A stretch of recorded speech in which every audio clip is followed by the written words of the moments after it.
Egipto no los recibió con brazos abiertos. Los recibió con silencio, con miradas que medían, con un aire denso que olía a especias desconocidas y a peligro contenido. María cargaba al niño contra su pecho, envuelto en telas que ya no protegían del frío de Judea, sino del calor sofocante del desierto. José caminaba adelante, con los hombros tensos, sabiendo que cada paso los alejaba de la muerte, pero también de todo lo conocido. La casa que encontraron no merecía ese nombre. 4 paredes de barro agrietado, un techo que dejaba pasar la luz del sol en rendijas irregulares, un suelo de tierra que se levantaba con cada movimiento. Pero tenía una puerta que cerraba por dentro, y eso, en tierra de exilio, era un lujo. Jesús tenía apenas 3 años cuando ocurrió el primer incidente. Nadie lo vio venir. Nadie podría haberlo predicho. Era una tarde como cualquier otra. El calor apretaba contra las paredes. El aire vibraba con esa quietud pesada que precede a algo. El niño estaba sentado en el suelo, jugando con piedras pequeñas, ordenándolas en patrones que solo él entendía. María cosía cerca, atenta pero no invasiva. De pronto, Jesús levantó la vista. Sus ojos, normalmente tranquilos, tenían un brillo extraño, como si algo detrás de ellos hubiera despertado. «Mamá», susurró, «hay alguien afuera». María se tensó. José no estaba. Había salido a buscar trabajo. Ella se acercó a la puerta con cuidado, sin hacer ruido. Miró por la rendija. No había nadie. El callejón estaba vacío, bañado por la luz brutal del mediodía. Se giró hacia Jesús. «No hay nadie, hijo», pero Jesús no la miraba a ella. Miraba la puerta con una intensidad que no era propia de un niño. «Sí hay», dijo. «Y tiene miedo». Antes de que María pudiera responder, la puerta tembló. No fue un golpe, fue una vibración, como si algo invisible la hubiera tocado desde dentro. María retrocedió instintivamente, tomando a Jesús en brazos. El niño no se resistió, pero tampoco apartó la mirada de la puerta.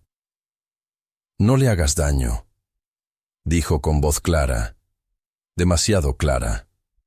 «Solo tiene hambre». La puerta se abrió sola, no de golpe, despacio, como empujada por una mano cuidadosa. En el umbral no había nadie, pero María sintió algo, una presencia, un peso en el aire que no debería estar ahí. Jesús extendió la mano, no con miedo, con una calma que heló la sangre de su madre. «Toma», dijo, señalando un trozo de pan que estaba sobre la mesa. El pan se movió. No rodó, se deslizó, como arrastrado por dedos invisibles, hasta caer al suelo junto a la puerta. Y entonces, tan rápido como había llegado, la presencia se fue. El aire volvió a ser normal. La puerta se cerró sola, con un clic suave. María temblaba. Jesús la miró con ojos serenos. «Ya se fue», dijo. «Ya no tiene hambre». Esa noche, cuando José regresó, María no supo cómo contarlo.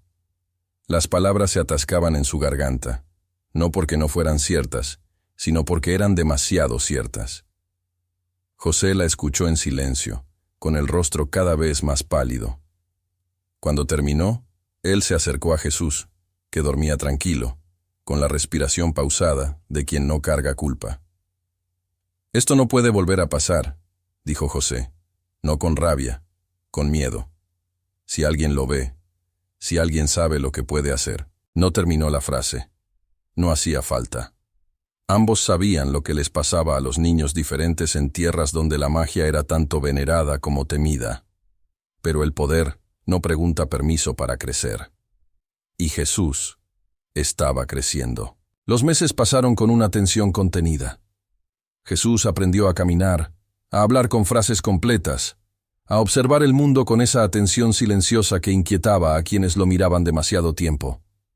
María y José intentaron mantenerlo cerca, lejos de otros niños, lejos de miradas curiosas. Pero un niño no puede vivir encerrado sin que algo dentro de él se rompa. Un día, Jesús salió solo. No fue desobediencia, fue necesidad. Caminó por las calles estrechas de la ciudad, observando a la gente, los comerciantes que gritaban precios, las mujeres que cargaban agua, los niños que corrían sin rumbo. Se detuvo frente a un templo pequeño, uno de esos santuarios dedicados a dioses que él no conocía. La puerta estaba abierta. Adentro, un hombre mayor rezaba de rodillas, con las manos extendidas hacia una estatua de piedra. Jesús entró despacio. El hombre no lo oyó. Estaba demasiado concentrado en su súplica, en sus palabras repetidas como un mantra desesperado. Jesús se acercó. Observó la estatua. Era un dios con cabeza de halcón, ojos pintados de negro, postura rígida. El niño inclinó la cabeza, no con reverencia, con curiosidad. «No te escucha», dijo Jesús. El hombre se sobresaltó, giró la cabeza. Al ver al niño, su expresión pasó de la sorpresa al enojo. «Fuera de aquí», gritó. «Este no es lugar para niños». Jesús no se movió. Lo miró con esos ojos que veían demasiado. «No te escucha porque no está ahí». El hombre se puso de pie, furioso. «Blasfemo», escupió. «Voy a...» No terminó. La estatua se agrietó. No fue un sonido fuerte, fue un chasquido seco, como cuando el hielo se rompe bajo el peso.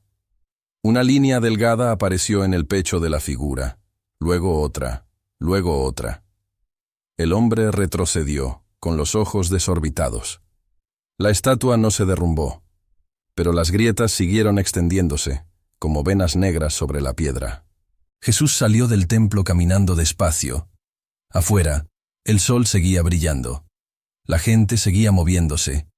Nadie había visto nada. Pero algo había cambiado. El niño lo sintió en el pecho, una vibración, un calor que no venía de afuera, sino de dentro. Y por primera vez, tuvo miedo de sí mismo. Cuando llegó a casa, María supo de inmediato que algo había pasado. No por lo que Jesús dijo, sino por lo que no dijo. El niño se sentó en el suelo, abrazó sus rodillas, se quedó quieto. María se arrodilló frente a él. «¿Qué hiciste?» Jesús levantó la vista. «Rompí algo». «¿Qué rompiste?» «Una mentira». María sintió un escalofrío. José llegó poco después, y cuando escuchó lo ocurrido, su rostro se endureció. «Tenemos que irnos», dijo. «Si alguien lo relaciona con él».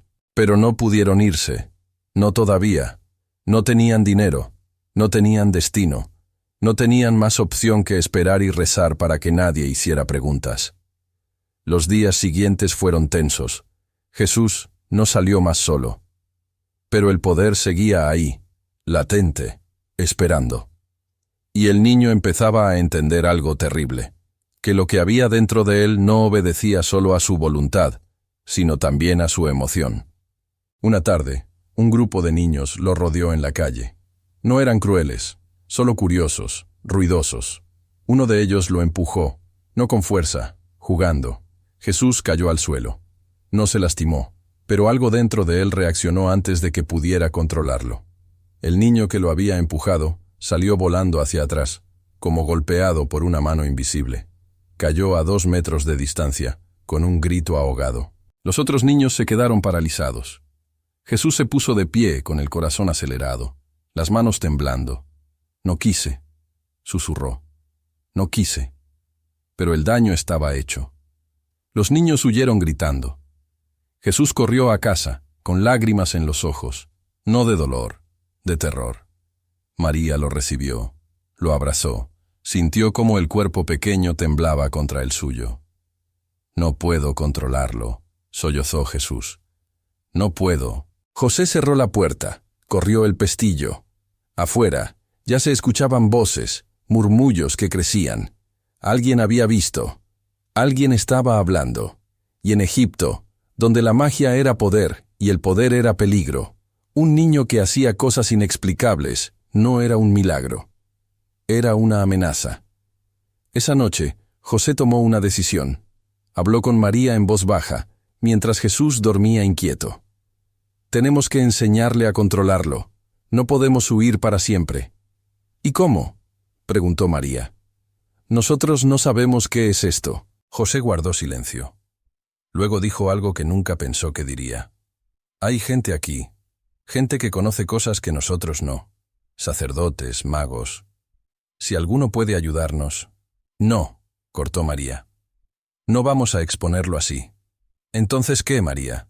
Dime qué hacemos cuando el próximo incidente sea peor, cuando alguien salga herido de verdad, cuando vengan a buscarlo no con curiosidad, sino con antorchas. María cerró los ojos. Sabía que José tenía razón.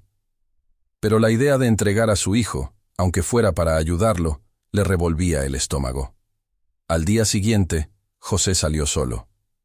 Preguntó con cuidado, sin revelar demasiado. Habló con hombres que conocían hombres, hasta que alguien mencionó un nombre. Un anciano que vivía en las afueras, que había sido sacerdote en su juventud, que conocía los secretos antiguos. José fue a buscarlo. El anciano vivía en una choza aún más precaria que la suya, pero sus ojos eran claros, atentos. Escuchó a José sin interrumpir. Cuando terminó, el anciano asintió despacio. «Trae al niño», dijo, «pero solo a él, y prepárate para lo que puedas descubrir». José regresó con el corazón pesado. Esa noche, le explicó a Jesús. El niño escuchó en silencio, con esos ojos que ya habían visto demasiado para su edad. «¿Me va a hacer daño?», preguntó. «No», respondió José, aunque no estaba seguro. «Va a ayudarte a entender». Al día siguiente, José llevó a Jesús al anciano. María se quedó en casa, rezando con una intensidad que le dolía en el pecho. El anciano recibió a Jesús sin miedo, sin reverencia, solo con atención. «Siéntate», dijo. El niño obedeció. El anciano se sentó frente a él, lo observó largo rato. Luego habló. «Lo que tienes dentro no es una maldición. Tampoco es un regalo. Es una responsabilidad que no pediste. Y la pregunta no es si puedes controlarlo. La pregunta es si estás dispuesto a cargar con lo que significa». Jesús lo miró sin entender del todo. El anciano continuó. «El poder responde a lo que eres, no a lo que quieres. Si tienes miedo, el poder tiene miedo. Si tienes rabia, el poder tiene rabia. Por eso no puedes controlarlo todavía, porque todavía no sabes quién eres». Jesús frunció el ceño. «Soy Jesús». El anciano sonrió apenas. «Ese es tu nombre, no tu esencia».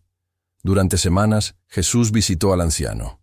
No aprendió hechizos, no aprendió rituales. Aprendió algo más difícil, a escucharse a sí mismo, a reconocer cuándo el poder se movía dentro de él, a respirar antes de reaccionar, a entender que la fuerza sin dirección es destrucción. Hubo recaídas. Hubo momentos en que el miedo lo dominaba y las cosas temblaban a su alrededor. Hubo noches en que María lo encontraba despierto, llorando en silencio, repitiendo, «No quiero hacerle daño a nadie». Pero poco a poco, algo cambió. El poder seguía ahí, pero ya no era un animal salvaje. Era una presencia, una compañía incómoda, pero manejable. Jesús aprendió a no temerle, pero tampoco a confiar ciegamente en él. El anciano le dijo algo que nunca olvidaría. «El día que creas que dominas el poder, ese día te dominará a ti». Cuando finalmente llegó la noticia de que podían regresar a Judea, Jesús ya no era el mismo niño que había llegado a Egipto. Había aprendido algo que pocos aprenden en toda una vida: que el verdadero control no es suprimir lo que eres, sino entender por qué eres así. La última noche en Egipto, Jesús se despidió del anciano. El viejo lo miró con algo parecido a la tristeza. «Vas a hacer cosas grandes», dijo, «pero recuerda esto, el poder que no sirve a otros, solo sirve para destruir». Jesús asintió. No entendía todo, pero entendía lo suficiente. Cuando cruzaron de regreso hacia Judea, María caminaba con el corazón más ligero, José también. Pero Jesús caminaba en silencio, sabiendo que lo que había aprendido en Egipto no era el final de nada. Era solo el principio de una carga que llevaría toda su vida. Porque el poder nunca desaparece, solo aprende a esperar. Y Jesús había aprendido algo más peligroso aún, que el poder incontrolable no es el que destruye ciudades, es el que cambia corazones, y ese poder no tiene límites.